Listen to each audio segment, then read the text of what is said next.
Okay, hi guys, my name is Shelby, and welcome to Voice for the Vanished.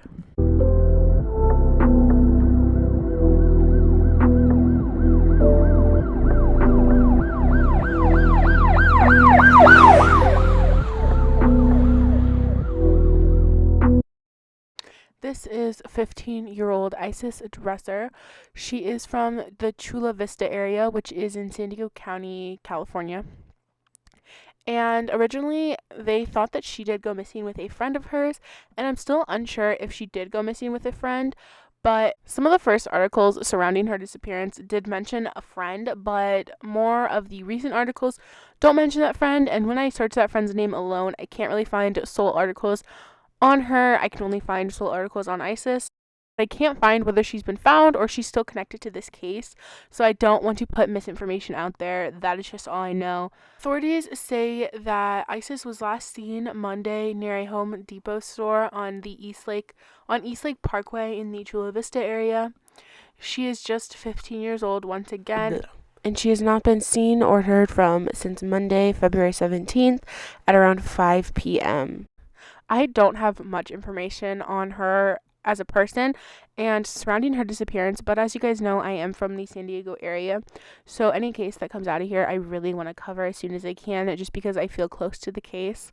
So, like I said, I don't have much information on who she is as a person, but her mom does go on record to say that her daughter has been acting much different lately, been doing things that she's never done before, been hanging out with different crowds that aren't the best for her, and are influencing her to become a person that she's never been, a person who is a lot different than who her mother has raised. Now, could this just be teen shenanigans that is, yes, unhealthy and yes, dangerous, but not something like human trafficking? Yes, it can be, but could it also be a part of something bigger like human trafficking? It also could be, and we just don't know at this point which it could be. And since she's been missing since Monday, it is incredibly concerning that it is something deeper, that it is something like human trafficking. Although I wish it wasn't, it is incredibly possible that she has been under the influence of someone trying to convince her to become a part of a group, something like human trafficking, where she doesn't realize that it is bad, that she doesn't realize she's getting trafficked. It is absolutely heartbreaking to think that that is what is going on here. It's incredibly heartbreaking to know that human trafficking goes on, period, anywhere.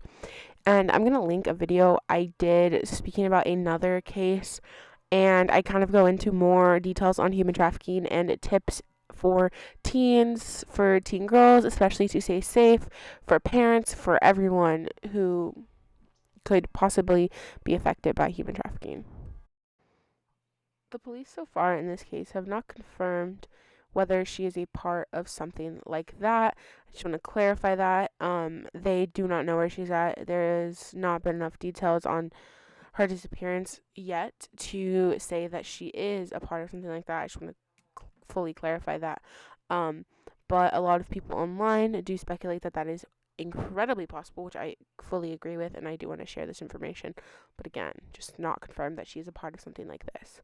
She did walk off on her own while getting into a fight with her mother in a car. In their car, they got into an argument about something pertaining to her acting and how she was acting different lately. And so she did walk off on her own, but as most teenagers do, they storm off, get angry, and come back. And, it's over then. But it's been days now, and she's not returned or been heard from. Earlier that day, before the argument, her mother actually saw a quote unquote suspicious looking boy walking through their neighborhood. I would say I don't know exactly what about him was suspicious, but personally, according to my life experiences, anyone who I see that's not someone I've seen before walking around my neighborhood is usually suspicious to me because 90% of the time you know everyone who lives in this general area or frequents this general area of your home. So anyone who is new, anyone who you've never seen before, you definitely give a second glance at.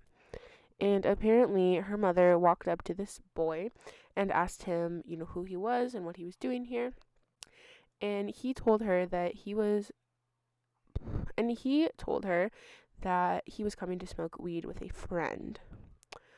She asked him if he knew her daughter, and he said no, and the mother also asked the daughter if she knew him, and she said she didn't. But considering the fact that she did go missing later that day and has not been seen or heard from since, does make this encounter a tad bit more suspicious. I think if she didn't go missing, obviously, on this day, it wouldn't be much information, but now that she's been missing for a couple days now, it really makes you think, what if they were lying? What if this was the man who was possibly bringing her into something bigger, or maybe she did know him, just lied, and they are, hiding together and being dumb teenagers. But at this point, we really don't know how bad this encounter really was.